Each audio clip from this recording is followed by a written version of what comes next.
السلام علیکم ورحمۃ اللہ تعالیٰ وبرکاتہ۔ حضرت مولانا مفتی عبدالقدوس ترمذی صاحب، السلام علیکم ورحمۃ اللہ۔ آپ کا پیغام ملا تھا۔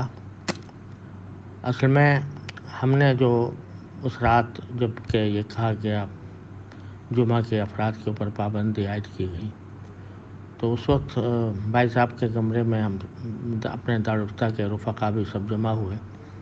اس وقت ہم نے یہی کہا تھا کہ جو لوگ مسجد میں نہیں جا سکیں گے تو وہ جمعہ پڑھیں، وہ جمعہ نہ پڑھیں بلکہ ظہر پڑھیں۔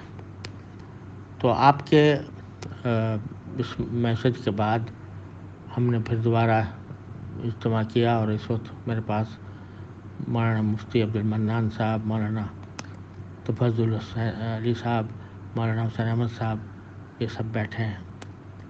تو جب جتنا بھی غور کیا تو یہ سمجھ میں آتا ہے کہ گھروں میں جمعہ کا مسئلہ درست نہیں ہے۔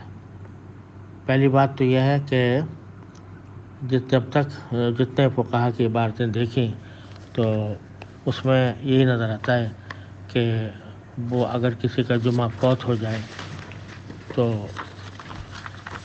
وہ یہ مثلاً عبارت ہے وَكَذَا أَهْلُ مِصْرٍ فَاتَتْهُمُ الْجُمْعَةُ فَإِنَّهُمْ يُصَلُّونَ الظُّهْرَ بِغَيْرِ أَذَانٍ وَلَا إِقَامَةٍ وَلَا جُمْعَةٍ۔ اور پھر ظہریہ کے حساب سے خلاصہ میں یہ ہے کہ جماعۃ فاتتہم الجمعہ فی مصر فإنہم یصلون الظہر بغیر اذان ولا اقامہ ولا جمعہ۔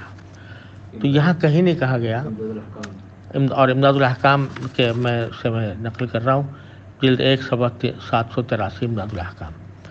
تو یہ کہیں نہیں کہا گیا کہ بھئی جن کا فوت ہو گیا ہو جا کر گھر میں جماعت کر لیں، لوگوں کو جمع کر کے۔ اور جو جمعہ کا ایک تصور ہے تو وہ مسجد کے بغیر، الا یہ کہ کوئی بڑا حشد کبیر ہو، اجتماع ہو، تو ایسے گھروں میں آئندہ اگر اس کی اجازت دے دی گئی کہ تو لوگ کہیں گے کہ بھئی اچھا آج ہمارے پاس ذرا مصروفیت ہے، تو بجائے اس کے کہ ہم مسجد میں جا کے جمعہ کریں، ہم اپنے گھر میں کر لیتے ہیں۔ تو اس قسم کا دروازہ کھلنے کا بھی اندیشہ ہے۔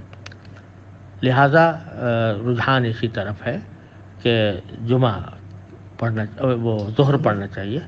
اور ظہر البتہ جن لوگوں نے فتویٰ دیا ہے اور جن لوگوں نے مفتی کے فتوے کے بنیاد پر جمعہ پڑھ لیا، تو چونکہ مسئلہ مجتہد فیہ ہے، اس واسطے کسی فتوے مفتی کے بنیاد پر اگر پڑھ لیا تو ہم اس کو باطل نہیں کہیں گے، وہ انشاءاللہ اللہ تعالیٰ کے ہاں وہ معذور ہوگا، اس کو ہم فاسد نہیں کہیں گے، یہ نہیں کہیں گے کہ وہ نماز نہیں ہوئی اس کی۔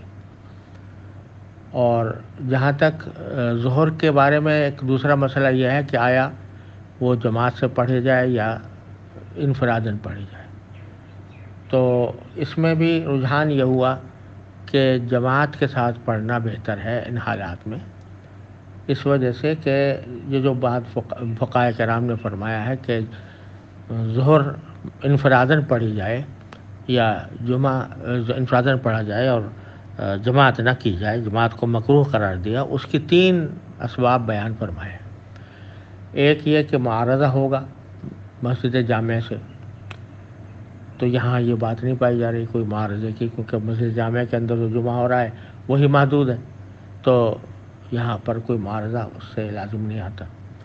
دوسرا یہ کہا تھا کہ تقریر جماعت ہوگی، تو یہاں پر اس کا بھی تصور نہیں ہے تقریر جماعت کا۔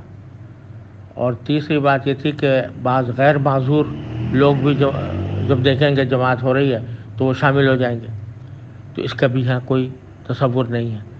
تو اس وجہ سے جب تینوں وجوہات جن کی بنا پر ظہر کی جماعت کو مکروہ کہا گیا تھا تو وہ موجود نہیں ہیں، تو اب بہتر یہی ہے کہ جماعت سے پڑھیں نماز، کیونکہ ایک طرف تو آدمی کا جمعہ چھوٹ گیا، دوسری طرف جماعت بھی گئی، تو کم از کم وہ ظہر کی نماز جماعت سے پڑھ لیں۔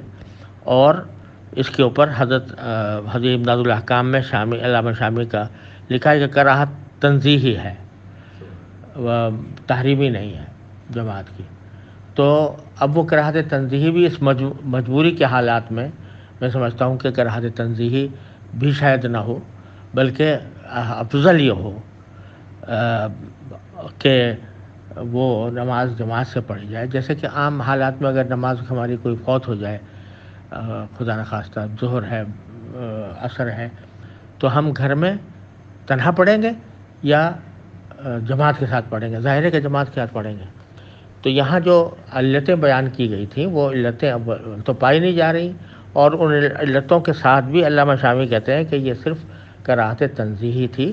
اور اس کا تائید یہ کیا ہے کہ مضمرات سے انہوں نے کہا ہے کہ یصلون وحدانا استحبابا، یعنی اکیلے پڑھنا مستحب ہے، یہ کہا ہے انہوں نے. تو علامہ شامی سے استدلال یہ کر رہے ہیں کہ اس کا مطلب یہ ہوا کہ ترک جماعت یہ یعنی جماعت سے پڑھنا یہ زیادہ سے زیادہ کراہت تنزیہی ہے. اور وہ جو علتیں تھیں وہ چونکہ مفقود ہیں، لہذا میں سمجھتا ہوں کہ انشاءاللہ جماعت سے پڑھنا ہی زیادہ بہتر ہوگا. یہ بات جو ہے ہماری سمجھ میں اس طرح آئی ہے. اللہ تعالیٰ اگر ان کان ثوابا فمن اللہ وان کان خطأ فمنی ومن الشیطان واللہ سبحانہ وتعالی عالم. اگر اس میں آپ کو کوئی اشکال ہو تو براہ کرم متوجہ فرما دیجیے گا. السلام علیکم ورحمۃ اللہ وبرکاتہ.